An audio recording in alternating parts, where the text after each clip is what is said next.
This is CGTN, China Global Television Network.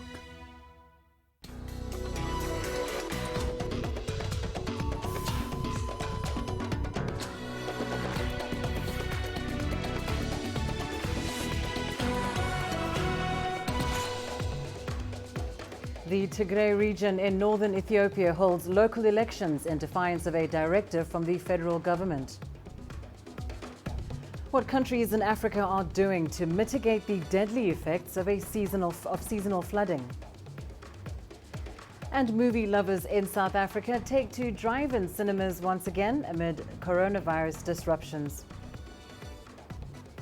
Hello and welcome to Africa Live on CGTN. I'm Lindy Mtongana in Nairobi. Coming up in business. The Economic Community of West African States postpones the planned launch of its single currency once again. And business confidence in South Africa rises after lockdowns are lifted. In our top story this hour, coronavirus infections in Egypt have crossed the 100,000 mark. The North African nation has the second highest number of infections on the African continent, but it is past the initial peak of the disease. Here's Adel El-Makhroui with more. As of Tuesday, September 8, Egypt has crossed the 100,000 COVID-19 cases. While the overall figure seems alarming, the daily infection rates are not. Over the last month, daily cases have been in the low hundreds. That's an average of 155 new cases every day.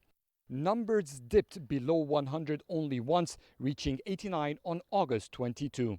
The Health Ministry has recently issued a strong warning about the pandemic's expected second wave. It's autumn in the North African nation, and schools and universities have restarted for some 33 million students and educators. Egypt has been gradually opening up with preventive measures in place. The country is now demanding PCR tests for everyone arriving by land, sea and air. Egypt is expecting the daily infections to increase in the next few months. It is trying by all possible means to put regulations to confine the expected figures. Adel Mahroui, CGTN, Ras Sidr, Egypt. Meanwhile, South African officials believe the country has managed to control its COVID-19 surge. In the Western Cape, which was the hardest hit region, some temporary hospitals have now been closed, but authorities are warning it's too early to celebrate. CGTN's Travis Andrews has more. With more than 640,000 confirmed COVID-19 cases, South Africa is the 8th worst affected country globally. So far, the virus has taken more than 15,000 lives. However, health officials believe the tide is turning with daily new infections, which peaked at 14,000, coming down to around 1,000 cases. You can confidently from the data say and make the conclusion that the initial surge or peak in South Africa has been mitigated, and it is if not significantly reduced, it's completely dealt with. Yeah. We at the moment are hospitalizing less than 600 people with COVID. That's compared to a peak at the end of June where we were hospitalizing close to 2,000 people. The Western Cape's largest temporary COVID-19 medical facility has closed. The facility was part of the region's health department plan for a far worse COVID-19 scenario. The idea was always, Tusong was a temporary facility in Kailicha. The CTICC was always going to be a temporary facility until September, and that was really just to help us in the short term, because it was the quickest possible capacity to bring online. Antibody testing has also been approved for use in South Africa and will be used for surveillance to mitigate against the resurgence of the virus. Meanwhile, vaccine trials are underway both locally and abroad. It's very exciting that 3 viable candidates, clinically and biologically speaking, are in the field and underway. And that's, aside from other platforms and other investigations that are happening both in China and in Russia. For now, mask wearing, good hand hygiene and social distancing will continue to remain the weapons of choice when it comes to fighting COVID-19 and its long-term effects on society and the economy. The drop in the COVID-19 daily infection rate may come as a huge relief for many in South Africa, But health officials here are warning against complacency because a second surge in the virus is certainly possible, and that could derail all the gains made and force the country into another strict lockdown, which will ultimately have an even further cost on an already frail economy. That's Andrews, CGTN, Cape Town. Well, let's return to Egypt now, where the government has announced plans to reopen schools amid the coronavirus pandemic. A maximum of 25 students will be allowed in each classroom. The Egyptian Ministry of Education will be introducing digital education tools for higher grade levels. Here's Adel Al-Makhri once more. With 28 million students and 1.3 million teachers, in addition to management staff, nearly 1/3 of the Egyptian population are in schools. Due to the high risk to public health safety, the Egyptian Ministry of Education has announced its regulations for schools' operation under the COVID-19 pandemic. This school year represents a bigger challenge. That is why the school year will start on October the 17th. There is no one solution for the entire republic because each school is different in terms of the number of students and classes. We are setting the guidelines for schools to follow. The target is to cover the entire curricula. Under the current crisis, this is a very difficult matter. Starting 1 month later this year, Egypt is giving time for each public school principal to plan their own schedule. Students will attend a minimum of 2 days a week in rotations. The government is doing great in efforts to protect students from COVID-19 because kids in younger ages do not have internet access and they will attend school the most. Sports will be practiced at least once a week for all grades to boost immunity. High school grading is now much more flexible. The Egyptian Thanawiyya Amma, the high school certificate, is introducing multiple choice questions-based exams which will be graded electronically. Students will have the chance for make-up exams to improve their grades. In schools, the use of personal preventive equipment will be a must. Teachers will be instructing students to wash their hands regularly. Despite all these measures announced, many parents are still worried. Of course, I'm very concerned, but I also believe we must face this crisis. We must make our children aware about personal hygiene. They must learn that there is a risk. For them to stay at home is no longer a proper solution.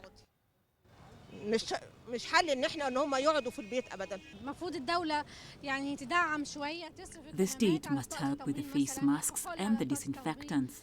There is a lot of pressure on parents. All our income has decreased because of the pandemic. We are barely making a living.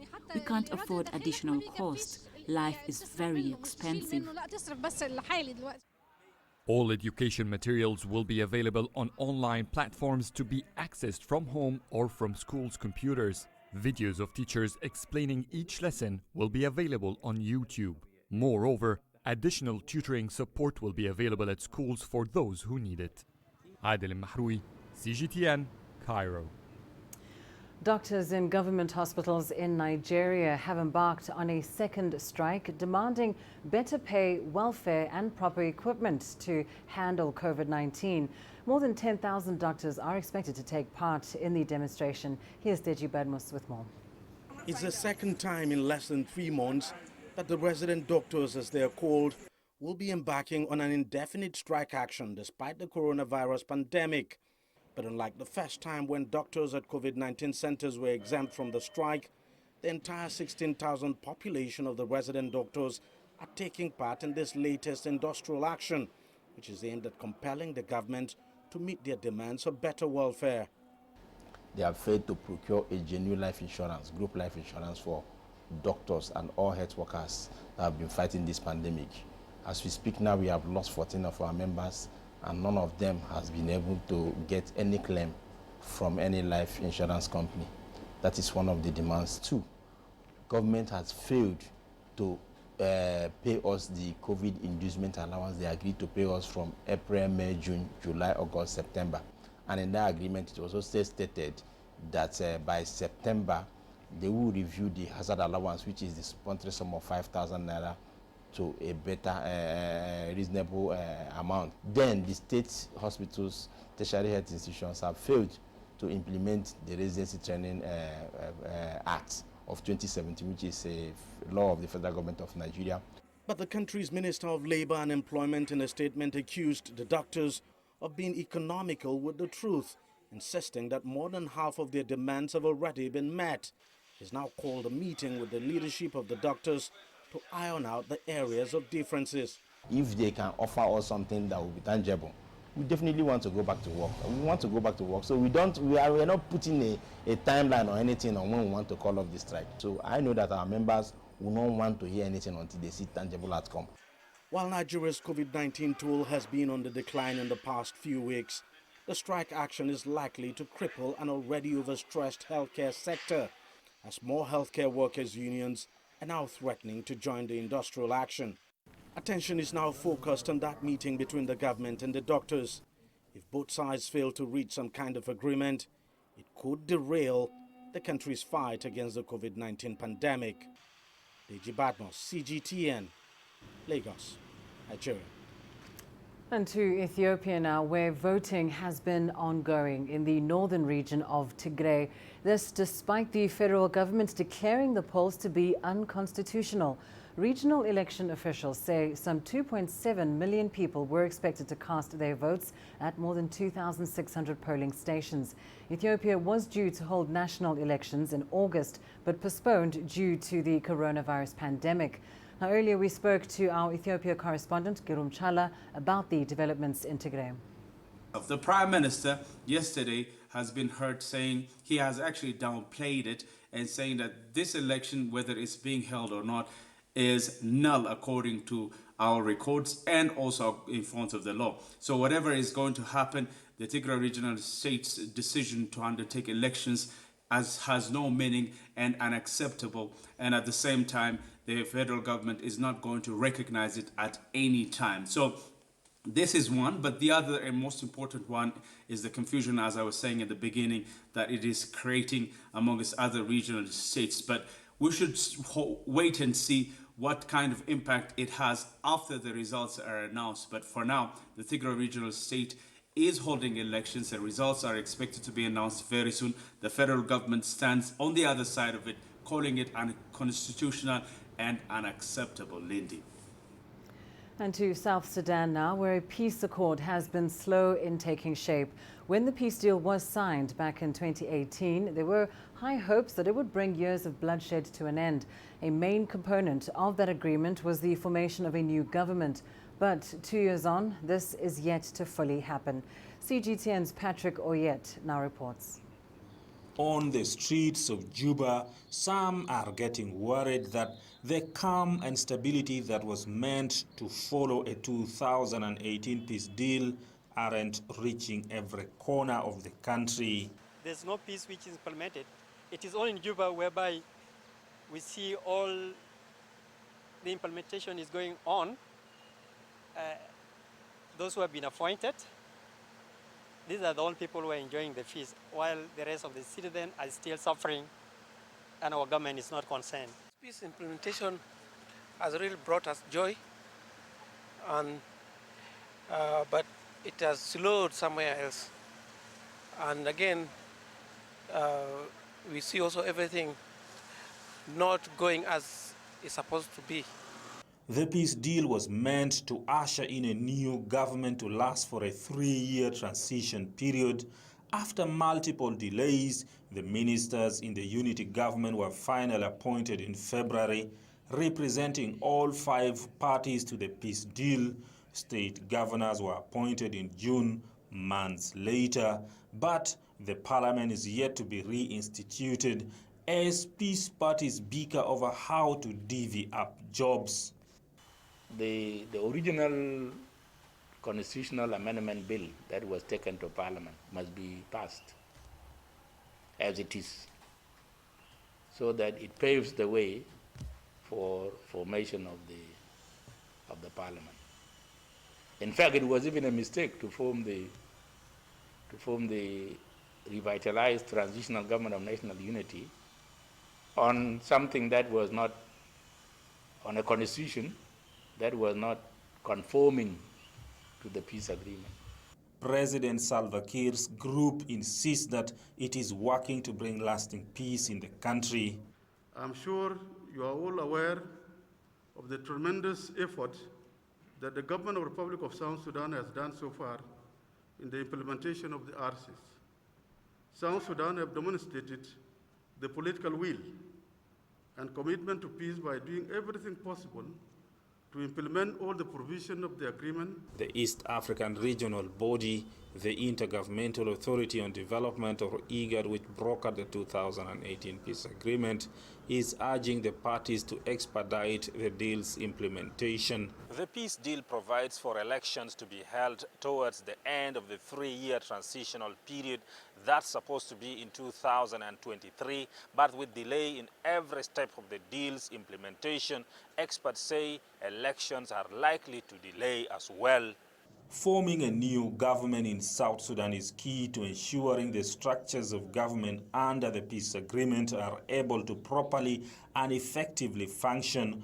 While the South Sudanese wait, the United Nations mission in South Sudan says violence persists. There have been clashes between government forces and armed groups that are not part of the 2018 peace deal. All of these parties, I should emphasize, have all agreed to the cessation of hostilities that was signed nearly 3 years ago and the Rome Declaration of last year. They should live up to that commitment, stop fighting, protect communities instead of causing harm.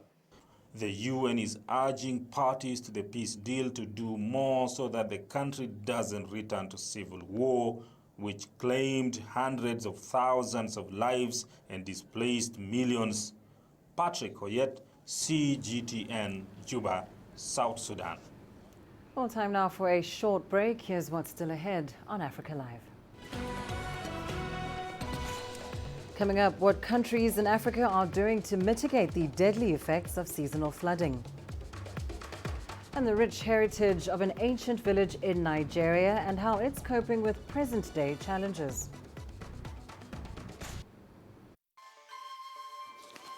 You don't find the stories of North Africa by sitting on the sidelines. You've got to get out, go there, and you'll find them. In the bazaars of Casablanca, among the crowds in Cairo, who come to visit Cairo, the ancient capital of Egypt. Along the waters of the Nile, along the sands of the Sahara. No one else will take you where we can in North Africa. No one else will show you what it's all about.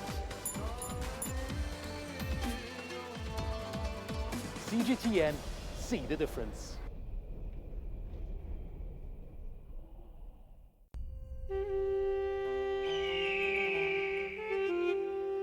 Xinjiang, a crossroads of Asia and a trade hub on the ancient Silk Road. A sixth of China's territory, it's now home to 25 million people of different ethnicities.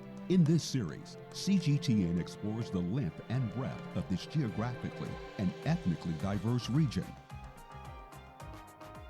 For 4 weeks, we'll bring our 5,000-mile journey to you live. Join us as we travel through history, document modern-day Xinjiang, and reveal its natural beauty and discover what makes the region so distinctive. Amazing Xinjiang on CGTN.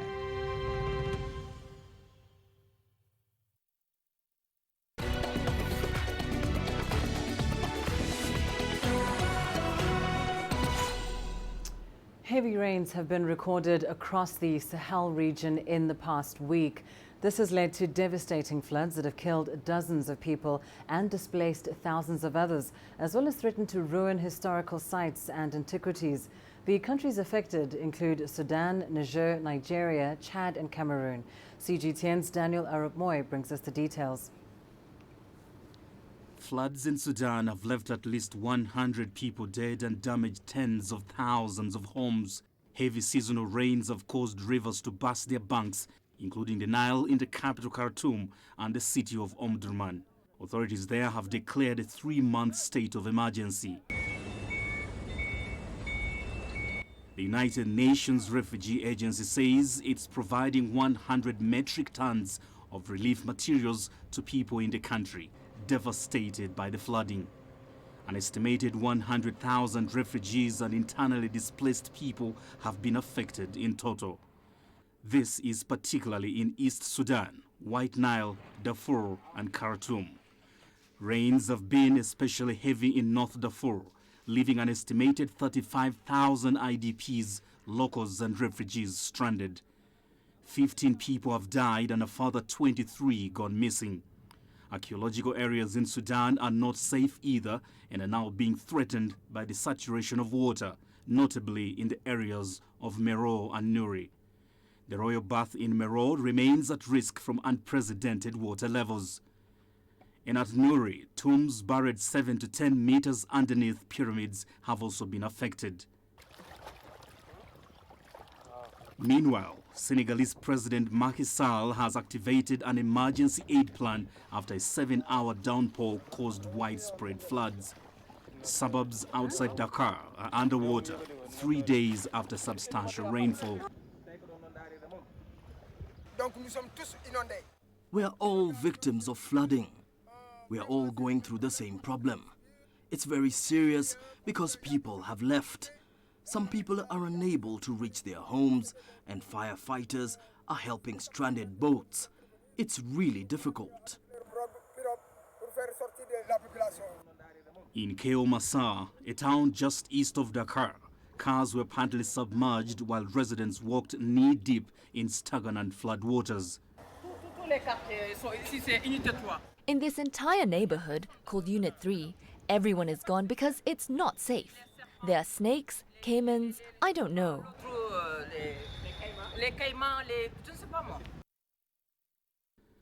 Nigeria's rice fields have also been adversely hit by flooding. A farmland in Kebbi State has had its 500,000 hectares completely submerged in floodwater. Kebbi is the country's main rice growing state, according to the Rice Farmers Association of Nigeria. At least 50 people have reportedly died this year in Nigeria due to a severe downpour. And in Niger's capital Niamey, a levee on the right bank of the Niger River burst earlier this month following heavy rains. This forced families in several neighborhoods to evacuate in search of safety, with authorities hoping to soon get a hold on the ongoing devastation. Daniel Arap Moy, CGTN. Well, let's now take a look at the situation on the ground in Sudan. Relief is being distributed with the assistance of aid agencies across 12 states, where thousands of homes have been affected by flooding.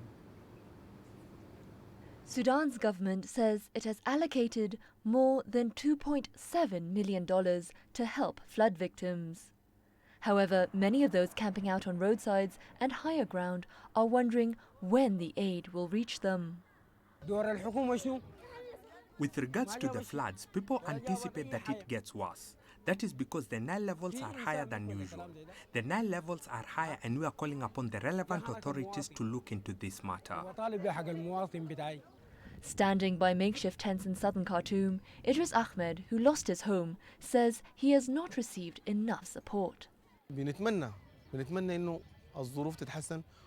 As a citizen, I'm asking for my citizen rights, looking for refuge. I go right, I go left. Is this something anyone can accept? Parts of the capital Khartoum, such as Toti Island, where the White and Blue Nile meet, have been submerged. Residents packed into boats have been checking up on what remains of their homes. We're hoping that things get better, that this flooding gets better. But from what we are seeing, what is coming may be harder than what we've seen. That is why we're calling upon people to stand by every citizen, the simple citizen, the poor citizen who lost his shelter and home. The UN Refugee Agency said some 85,000 internally displaced people and a further 40,000 refugees are in need of urgent assistance. Daniela Pearson, CGTN. Rural dwellers in Nigeria often face tough living conditions. In one village in southwest Ogun State, residents are not only struggling with the lack of basic infrastructure, but are also contending with inconsistent rainfall. CGTN's Deji Badmus has their story. It's a sleepy village in a remote area of Nigeria's southwest Ogun State. Abakbukpa village has been in existence for about 300 years. But there's not been much in terms of infrastructural development for this agrarian community. Until late last year, potable water supply was non-existent here. After the plight was brought to the attention of government, solar-powered boreholes were installed in the community. The traditional ruler of Abakbukpa is very much excited about it. I'm very grateful, very grateful, because we have been suffering a lot. But when this is time in the year of God, so we have 2 boreholes now, one from federal government and one from state government. But the water project is just about the only recent development in this community of about 2,000 residents. Abakbukpa still faces serious challenges and neglect. So this is the only health facility the community has. But there's a problem. It stopped working some 9 years ago, precisely in 2011. And at the moment, the only health facility closest to this community is some 5 miles away. Bikes are the main means of transport here, but only for those who can afford it. Many of the sick often trek the 5 miles to the hospital. We are begging government to help us for that maternity and hospital. So, and then we are asking for electric power lines. They just come and pull pole on the road there, but there's no wire on it. Perhaps the biggest challenge confronting the villagers is environmental. The recent lack of rain is seriously affecting their crops. Well, this tomato field is a clear demonstration of how the lack of rainfall is really taking a toll on the people in this community who are all farmers. It's not rained now for the past 2 months, and so these tomatoes have not been able to develop fully. They should be due for harvest at this time, but unfortunately, they're clearly suffering from the lack of water. And that is taking a toll, not just on the finances of these local people, but on their stomachs as well. We can barely manage to feed now. It is from what we grow that we feed, sell, and make money to send our children to school. But now we're struggling seriously. What we're feeding on now is what we have stored up. But even that will soon dry up. We're praying fervently for the rain. When it rains, the pressure on us will ease off. But if things continue this way, we may die of hunger. Every day, the farmers look up to the sky hoping for rain. It's their immediate concern for now. But when this dry spell will end, it's entirely up to Mother Nature. Deji Badmus, CGTN, Abakbukpa Village, Ogun State. And let's now go to Uche for your latest business news. Thanks, Lindy. And here's a look at what's coming up on Africa Live Biz. The Economic Community of West African States postpones its planned launch of its single currency. And business confidence in South Africa rises after the lockdown is lifted. Africa is the nexus of enterprise, and global business will tell you why it matters. From the mega investment projects to multi-billion-dollar mergers and acquisitions. Africa today collects, just in terms of revenues from taxes alone, $545 billion a year. If you take 10% of that and you devote it to the energy sector, problem solved. All this on Global Business, weekdays at this time on CGTN.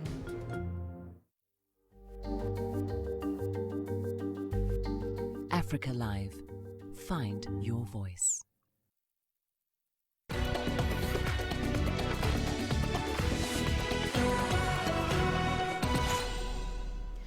Now, Now, the Economic Community of West African States, or ECOWAS, has again postponed the planned launch of its single currency, the ECO. The decision was made during the just concluded 57th summit of the ECOWAS heads of state and government. Well, Phil Ihaza was there, and he's bringing us more from Nigeria's capital, Abuja. In a communique, ECOWAS told its member states that a plan to launch a new single currency is once again on hold, but asks for all hands to be on deck to help develop a new macroeconomic plan for the bloc. Nigeria's President Muhammadu Buhari had cautioned against the ambition for the regional currency, citing concerns over the hasty decision of Francophone countries to introduce the ECO ahead of the rest of the member states. Presently, 8 ECOWAS states, including Benin, Burkina Faso, Ivory Coast and Mali, use the CFA franc, which is pegged to the euro and backed by France. Adopting the ECO will mean 6 other member countries, including Nigeria and Ghana, will need to swap their currencies for a new one. President Buhari stated that the premature adoption of the ECO, which was initially planned to be launched this month, has bred mistrust among members, and so more consultation was necessary. The ECO is supposed to boost economic development in the West African region and improve trade relations, but critics say a single currency will only work if all the countries involved are economically aligned, which is not the case at the moment. ECOWAS agreed to maintain a gradual approach for launching the currency and explained that a new date for the launch will be announced at a later date. Phil Ihaza, CGTN, Abuja. And heading to South Africa now, the country's business confidence has recovered from an all-time low as coronavirus restrictions largely get lifted. Now, the Rand Merchant Bank Index, compiled by the Bureau for Economic Research, rose about 24 points in the third quarter from 5 points in the second quarter. However, consumer sentiment remains relatively low in the country. The wholesale sector confidence rebounded the most, with recoveries in agriculture and international trade. Now, on Tuesday, the country did report a 51% decline in economic output for the period between April and June. The business confidence figures could point to a possibility of a recovering economy after those lockdowns. President Cyril Ramaphosa announced a raft of measures removing lockdown restrictions last month. And moving on now, Kenya's WTO leadership candidate, Amina Mohamed, is calling for more diversity at the World Trade Organization. Mohamed suggests that placing an African or a woman such as herself at the top could send a very powerful message. Now, Kenya's Sport and Culture Minister and formerly its Foreign Minister is one of 3 Africans who are vying to become the first WTO Director General from Africa. She is running alongside Ngozi Okonjo-Iweala from Nigeria and Abdel Hamid Mamdouh of Egypt. There is no requirement for a regional rotation of the WTO chief position. However, there have been calls for an African to finally get a shot at heading the organization. Since its creation in 1995, the WTO has counted 3 director generals from Europe and 1 each from Oceania, Asia, and South America. I believe that diversity is always a strength, and that diversity will strengthen the multilateral trading system. And then to convey a message, I think a very powerful message, that that there's something to contribute, right, from all parts of the world. And that's something that I said during the General Council meeting as well, that we have to realize that any part of this world can produce a competent careerist to do this job. You have a special responsibility to make sure that the trading system continues to be upgraded, to be renewed, to be reformed, and that multilateral trading system is going to help us recover from the effects of the pandemic, even as we move forward. Meanwhile, Kenya's Export Promotion and Branding Agency has been exhibiting at Macfrit Digital. Now, the virtual trade fair aims to expose women in the export industry to some of the markets available. The fair is taking place in Rimini, Italy. Kenya, of course, has exporters on show in the fruits and vegetable sector. This make up some of the country's leading exports to the European Union. The agency says that disruptions brought on by the COVID-19 pandemic have opened up digital platforms as viable mediums for trade. The initiative is supported by the International Trade Center She Trades project that provides women entrepreneurs with unique networking platforms. The Frankfurt Trade Fair is in its 37th edition and has brought together women from across the globe. So women are being encouraged, and women-led companies and exporters to join into the export pool of Kenyan exporters, and that is what this project is all about. And I'm not talking about women. Probably talking about women can also expand, talk about the youth, because ordinarily these are groups of potential exporters who either because of low capital, lack of information, lack of skills, lack of market access are unable to get into the export pool, that you're going to leverage on technology as an organization to ensure that exporters meet buyers. And shifting focus now, flights between Cairo and Moscow will resume mid-September. This is expected to give Egypt's hard-hit tourism sector a major boost. Well, Russia is an important source of tourists for Egypt, with data showing that approximately 3 million Russians visited the country in 2015, which was one of its best years in the country's history. CGTN's Yasser Hakim takes up that story. It's been long overdue, and the announcement heralds positive news for Egyptian tourism industry. Russia has been by far Egypt's largest client in recent years. It had been sending an average 3 million visitors per year until 2015, followed by the UK with 1 million tourists.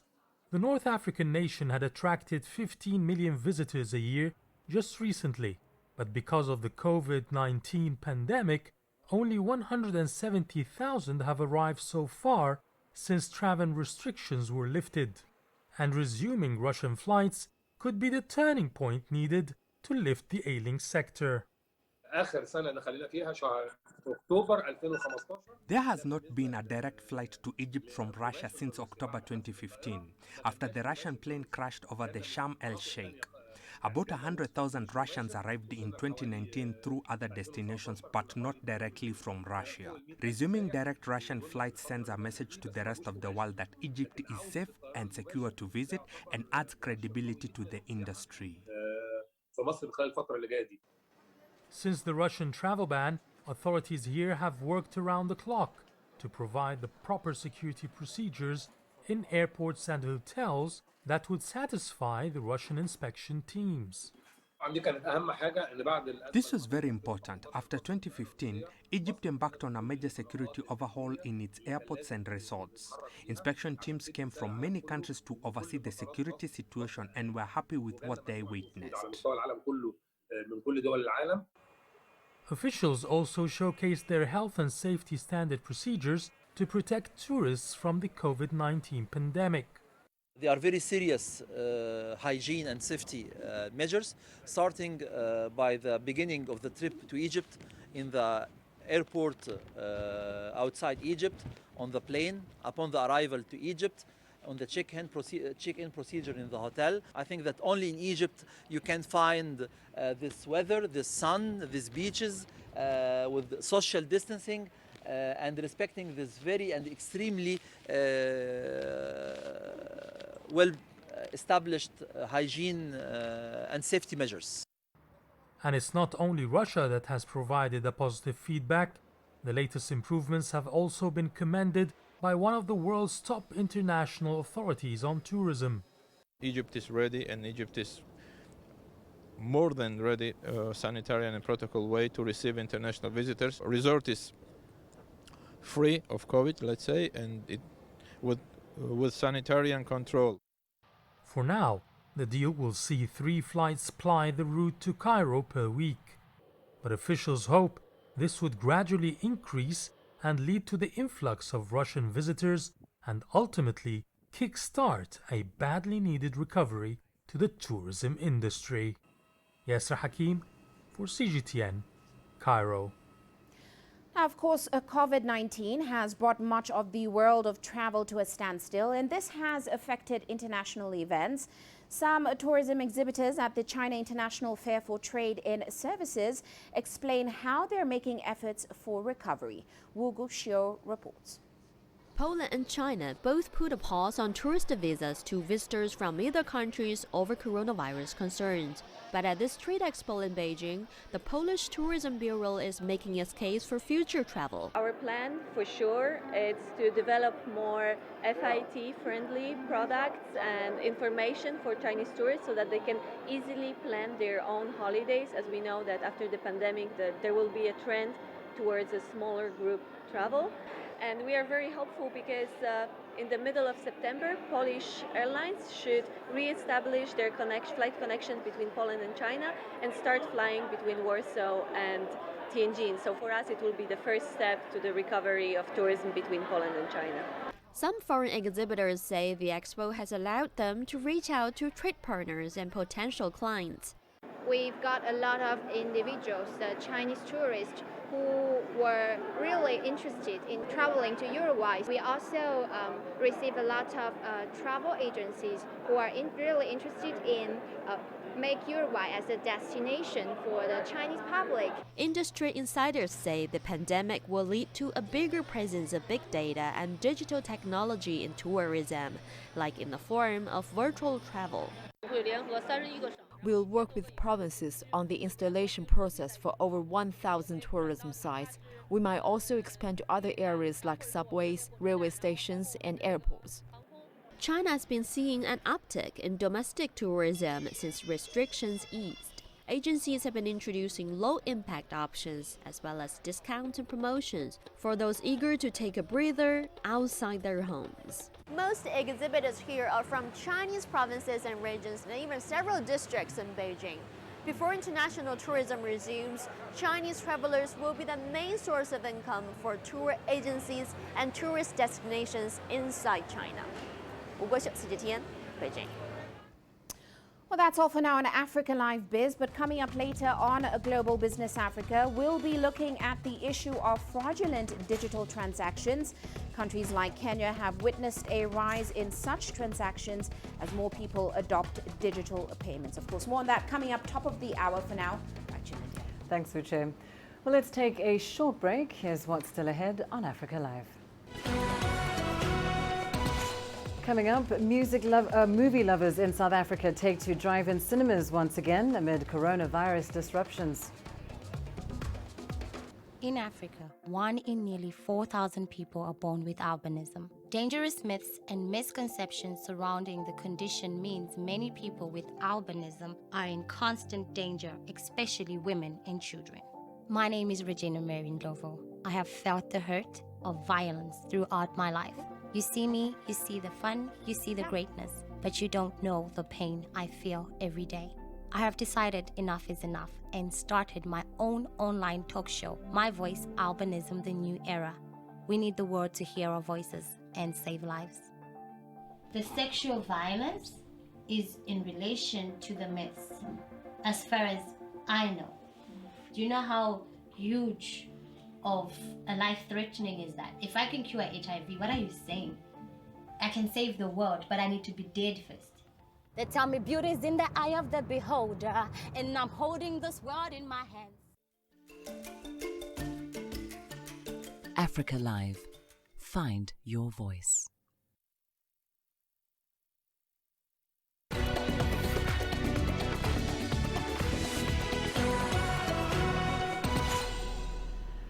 In South Africa, Roadhouse-style drive-in cinemas are making a comeback decades after their peak popularity in the 1960s and 70s.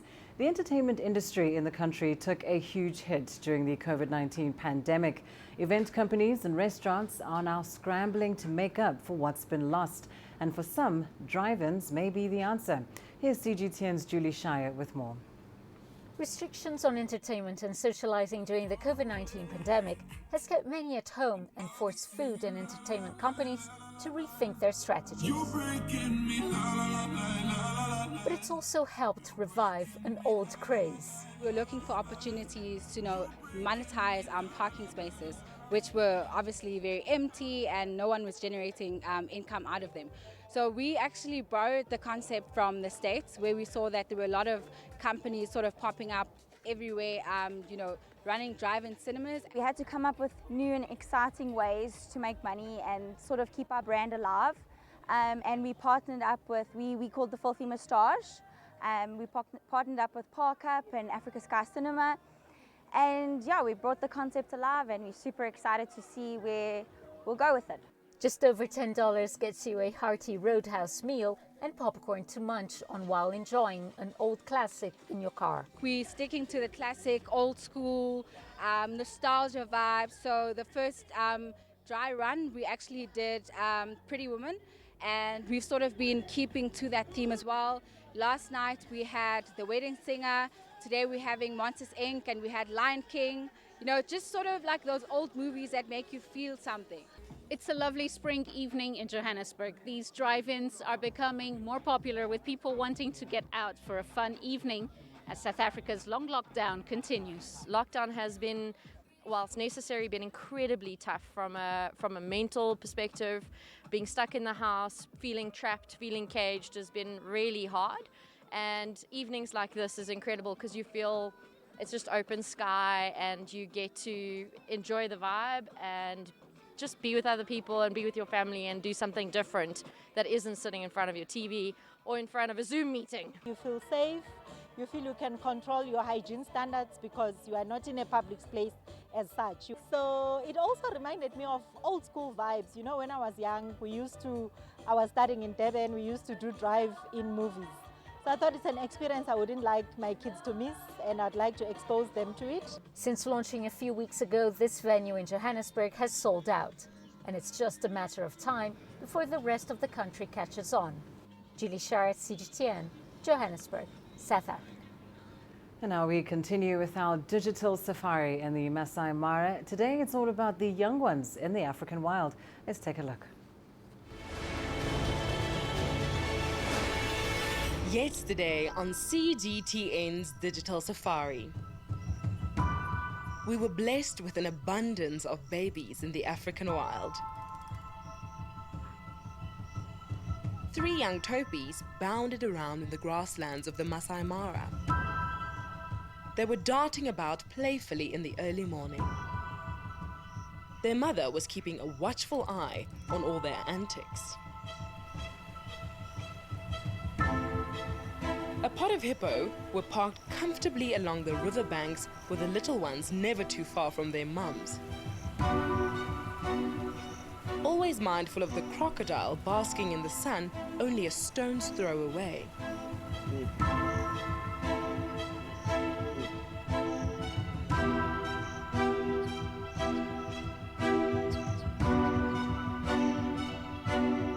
A brave young meerkat mimicked the adults and scanned the perimeter of Tswalu.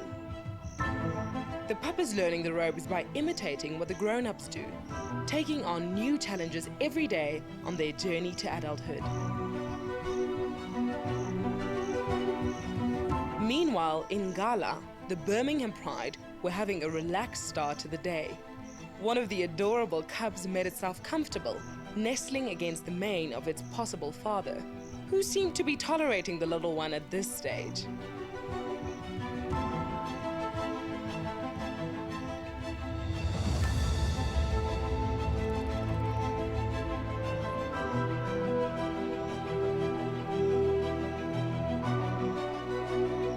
A pack of wild dogs in Juma gathered together under a tree, with 2 of the pups making an interesting discovery. Rough and tumble between the pack strengthens bonds and teaches the litter to work together as a team as they grow up.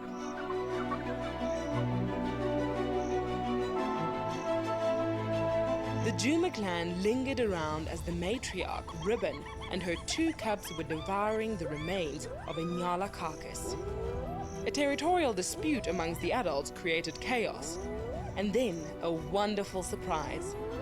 A late arrival popped its tiny head out of the den and awaited its turn to have breakfast. Another great day in the lives of these young ones who are still learning their place within the ranks. Join us every day at 4:30 GMT on CGTN digital platforms for your very own virtual safari through the African wild. And coming up in your sports news. South Africa's double Olympic gold medalist Caster Semenya loses her appeal against testosterone regulations.